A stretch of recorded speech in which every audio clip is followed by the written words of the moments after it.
अस्सलामुअलैकुम के बाद ये कि कैसे हैं आप लोग। आज मुझे एक टॉपिक पे बात करनी थी या फिर एक टॉपिक आप लोगों से शेयर करना था। और ये टॉपिक जो है ये औरतों की डाइट के हवाले से है।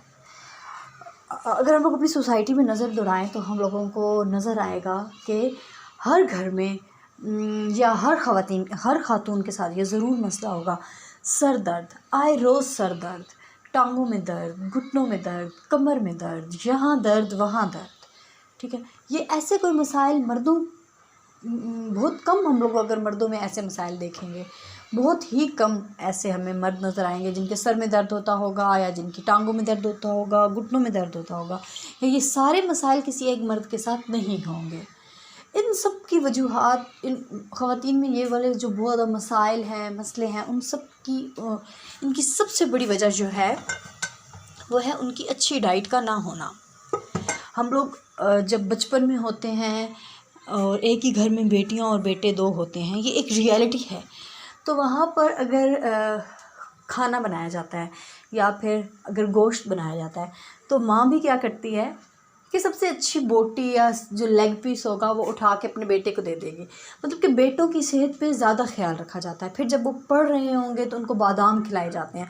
अगर ड्राई फ्रूट्स होंगे तो वो लड़कियों की निस्बत लड़कों को ज़्यादा खिलाए जाते हैं। ये घर वाले ये उनके अपने पेरेंट्स उन दोनों के दरमियान जो है वो फ़र्क डाल देते हैं।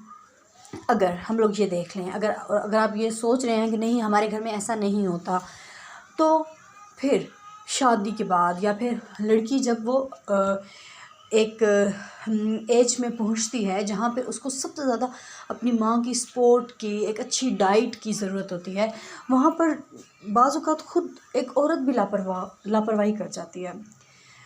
उस एज से लेकर और आखिरी टाइम तक उस एज का असर आखिरी टाइम तक होता है। ठीक है, और तहकीक में मतलब कि ये आता है कि एक मर्द की निस्बत एक औरत को ज़्यादा अच्छी डाइट की ज़रूरत होती है, क्योंकि उसने आगे जाके फिर वो एक नस्ल ग्रो करनी होती है और बहुत सारे इस तरह के मामलात होते हैं। और इस डाइट के अच्छे या ना अच्छे होने में मर्दों का बहुत बड़ा हाथ होता है। मुझे तो वैसे ये है कि अगर औरत जब आप पैदा होते हैं तो आप देखेंगे कि लड़कियां जब थोड़ी सी बड़ी हो जाती हैं, 8 साल 9 साल 10 साल की हो जाती हैं, तो उनकी माएँ उनको ये वाले काम साथ साथ लगाना स्टार्ट कर देते हैं कि बेटा बर्तन रखाएं, कारपेट चटाई पे जाके बर्तन रखाएं, पानी रखाएं, बोतल रखाएं। या फिर जब खाना खा चुके होते हैं तो बच्चों को कहती हैं कि जाएँ वापस, लड़कियों को कहती हैं कि जाएँ वापस किचन में रख के आ जाएँ। वहीं से लड़कियों की ट्रेनिंग स्टार्ट हो जाती है काम करने की। लड़कों को ऐसी कोई ट्रेनिंग नहीं दी जाती, यानी कि वो पैदाइश से लेकर आखिरी टाइम तक उनको स्पून फीडिंग दी जाती है, उनको प्लेट में रख के रोटी दी जाती है, प्लेट में रख के खाना दिया जाता है। तो मेरा टॉपिक जिस टॉपिक में मुझे बात करनी है वो ये है कि जब औरत मर्द के लिए इतना सब कुछ करती है, हालांकि उस पर ये कोई फ़र्ज़ नहीं है या कहीं पे भी नहीं लिखा हुआ कि ये सारा कुछ करें। अगर वो ये खुशी से सारा कुछ करते हैं तो ये ठीक है, उसका एक एहसान है। और ये हमारी सोसाइटी में भी बना हुआ है कि औरत ही सारे घर के मामलात देखेगी। अगर औरत प्लेट सजा कर एक मर्द के पास ले जाती है, 3 टाइम उसको अच्छे तरीके से खाना देती है, तो मर्द उसको एटलीस्ट एक गिलास पानी तो दे दे, उसको कभी सेब काट के दे दे, उसको कोई फ्रूट्स दे दे, उसके लिए ड्राई फ्रूट्स लेकर आए। अच्छा, और सम टाइम ऐसा भी होता है कि घर में बहुत ज़्यादा फ्रूट्स पड़े हुए होते हैं, ड्राई फ्रूट्स होते हैं, सब कुछ पड़ा हुआ होता है, मगर औरत जो है वो खुद नहीं खाती। अगर मैं अपनी खुद घर की भी मिसाल लूँ तो मेरी अम्मी भी ऐसी हैं। उनके घर में जाएं तो उनका फ्रूट ख़राब हो जाएगा मगर वो खाएंगी नहीं, क्योंकि उनको जब तक कोई बंदा देगा नहीं वो नहीं खाएंगी।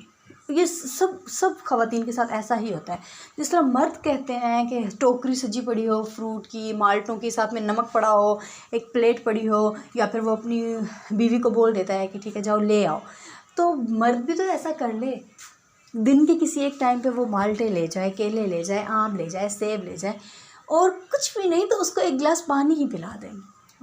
औरत अगर उसको प्यास भी लगी होगी तो वो कहेगी चलो कोई बात नहीं, थोड़ी देर बाद मैं कपड़े धो लूँ, मैं बर्तन धो लूँ, मैं सालन बना लूँ, उसके बाद मैं पानी पी लूँगी।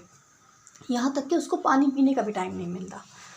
और अगर मर्द ये सारे काम कर दे तो हमारी सोसाइटी उसे रन मुरीद और पता नहीं क्या क्या कैसे जो है ना वो नामों से फिर पुकारती है। बस कहना, सुनना और बोलना बस यही था कि अगर एक बीवी, एक खातून, एक माँ, एक बहन आपको आपकी डाइट का इतना ज़्यादा ख्याल रखती है तो आपका भी काम है कि आप उसकी डाइट का ख्याल रखें, और ताकि ख़वातीन में इस तरह के जो मसाइल पैदा हो जाते हैं वो ना हों।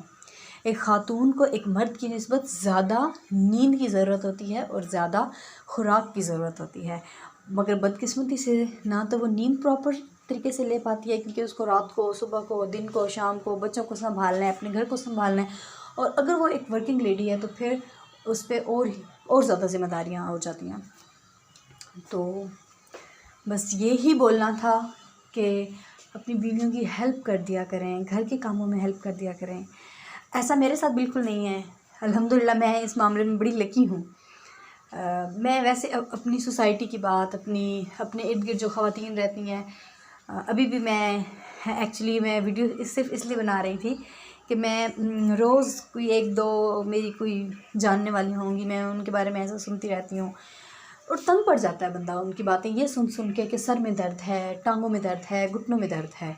उस टाइम उनकी कोई केयर नहीं, उस टाइम वो ज़माना गुजर चुका होता है उनकी केयर करने का। तो ख़ुद जो हैं वो मदर्स भी, उनको भी चाहिए कि अपनी बेटियों की खुराक पे ज़्यादा तवज्जो दें। Thank you. आई होप कि मेरा मैसेज आप लोगों तक अच्छे तरीके से पहुंच गया होगा, या शायद मैं अच्छे तरीके से ना कन्वे कर पाई हूँ, फिर भी शुक्रिया सुनने का, समझने का, इतना टाइम देने का। मैंने अपनी तरफ से जो है वो एक हक़ अदा कर दिया है, और इंशाल्लाह ताला ने मुझे हिम्मत दी, तौफ़ीक दी, तो मैं अपनी बेटी का बहुत ज़्यादा ख्याल रखूँगी।